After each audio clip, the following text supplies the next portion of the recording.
Welcome to the Revo Report. We're inspiring faith with reason and reason with faith. What I have found is that I am unusual in the sense that I love reading the textbooks, but I also love reading novels. And what I found out when I started writing the novels is that if we have a giveaway announcement today, we will be giving away Surviving in an Angry World by Charles Stanley, the Bible Study Teacher's Guide, right there, Bluetooth headphones right over here, open ear, very comfortable. And also we will be giving away this very cool old school analog watch. All you need to do is be subscribed, like this video, comment down below, and we will do a random draw next week to see who the winner is. Make sure to also hit that bell notification to be notified because we will announce it in one of our videos next week.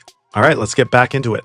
I've got a dozen apologetics books or so out, but the people who would read the novels are not the people who are interested in the apologetics books. There's really a fairly hard line between the readers of either one of those things. And so just because I've had some success writing nonfiction apologetics doesn't mean that would translate at all. And it turned out to be kind of like Michael Jordan playing minor league baseball. That's what it is. It's a hard reset, totally different world. But but the people who read novels and don't love textbooks still want the information in the textbooks. They just start glazing over when they read how it's written about. And I get that. So I try to keep this same level of integrity of information in the novels, but do it so there's a spoonful of sugar. Right. And I got one of them here that actually just came the other day. And I said one day, God willing, I'll get you to sign it. Right. I'd love to come to Toronto. Oh man, if you're ever here, please let me know. We'd love to have you at the church. I have a full-size replica of the Shroud and the Sudarium, and if you want to see it, I'll bring it to Toronto. Wow. And then you have a replica of it. I do, full size, and I got it from the guy who took the photograph in 1978, who was part of the Shroud of Turin research team. And so that's one of the things I do. I give these talks on the Shroud. Next Sunday, I'm going to be in Mississippi, and then I'm going to be in Nashville, and then Cannon Beach, Oregon. So I go where I'm asked. So if you want to see the Shroud, give me a call. Is there a website where people can look at your events or your speaking engagements? DougPowell.com. Doug. There's a whole page on the Shroud there for you. I'm just gonna put that here in the second. I'm just gonna put that here in the banner. So well, thank you. That's incredible. That's incredible.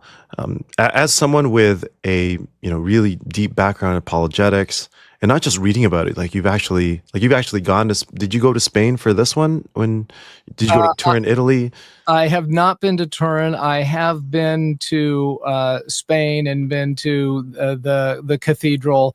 The Sudarium is on display 3 times a year, and I was there when it was not one of those 3 times. Oh, I saw the chest. I saw the reliquary where it is, but the reliquary isn't open to where you can see anything. Okay.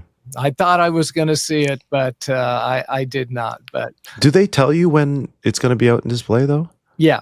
No, they do, so there's a couple of, it's the Roman Catholic Church. So there are feast days when it appears, when they have it. So they'll display it during Holy Week. And then there's 2 times in September, 2 feast days. I think it's the 14th and the 21st where it's on display. Incredible. I remember reading about the Shroud of Turin because my parents for the United Nations were stationed in Turin, Italy for about, I want to say 6 years or so. Wow. And I remember just, what is this Shroud of Turin? What is this Shroud of Turin? And I never got to visit them while they were in Italy. That was a period of my life where I was really backslidden and living a very hedonistic lifestyle. But I was always curious. As soon as I started hearing about the Shroud of Turin, I started to really dig into it.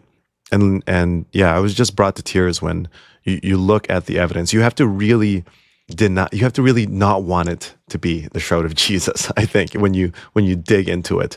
And what do you think about in some Protestant circles? We know that it's been fully embraced as, the shroud of Jesus in Catholic circles. But what would you say to our Protestant brothers and sisters who would say, we have to just not look into that, and that's not relevant, and we can just look to the Bible, and we'll have just look to the Word of God. Dismiss. I find some are dismissive of the Shroud of Turin. What do you think about that? Well, a couple of things. I have shown it twice at an Orthodox cathedral in Birmingham, Alabama. And that's where my friend is the priest, and the guy who went to Mount Athos went. And the first time I was there, I kind of opened up the talk with this joke about the elephant in the room, that I am a Presbyterian showing a Roman Catholic relic at an Eastern Orthodox church, and the whole thing got set up by a Southern Baptist. They all kind of laughed. And then somebody came up to me during the break and said, it's not a Roman Catholic relic. This belongs to the undivided church.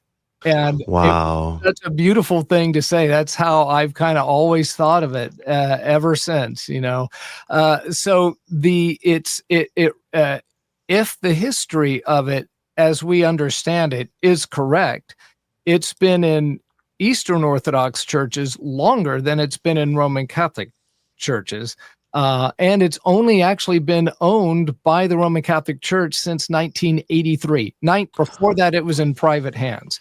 It was owned by the hereditary King of Savoy, which was a duchy in Old Europe. That was the area between southeast France and northwest Italy.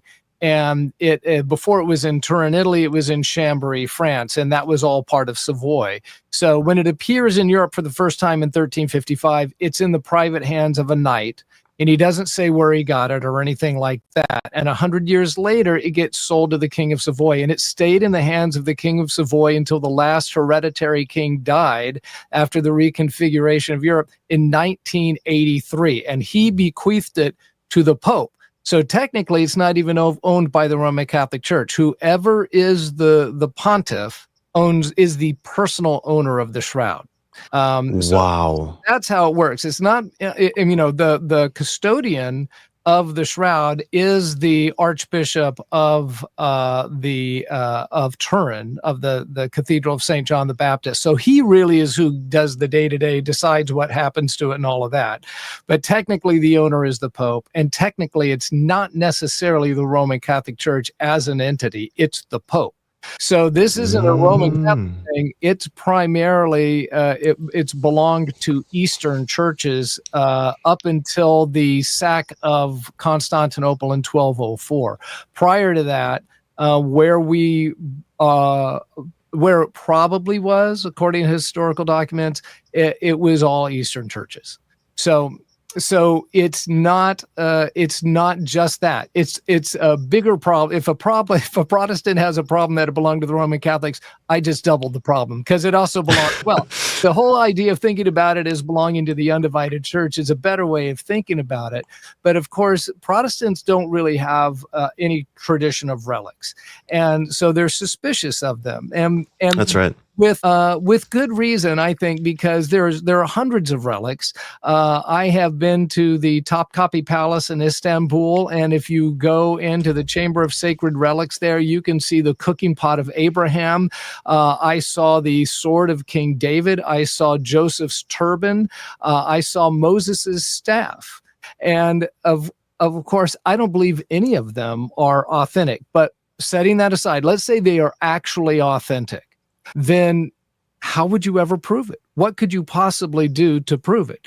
And the answer is you can't do anything. There's no test you can do. The only two relics that are able to be investigated as objects of science and scientific inquiry are the Shroud of Turin and the Sudarium of Oviedo, and that's what make them unique.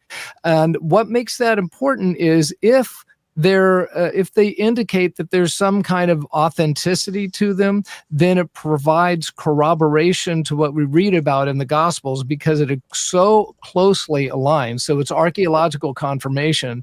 Yes. And if they're not authentic, then it doesn't do anything to the truth claims of Christianity.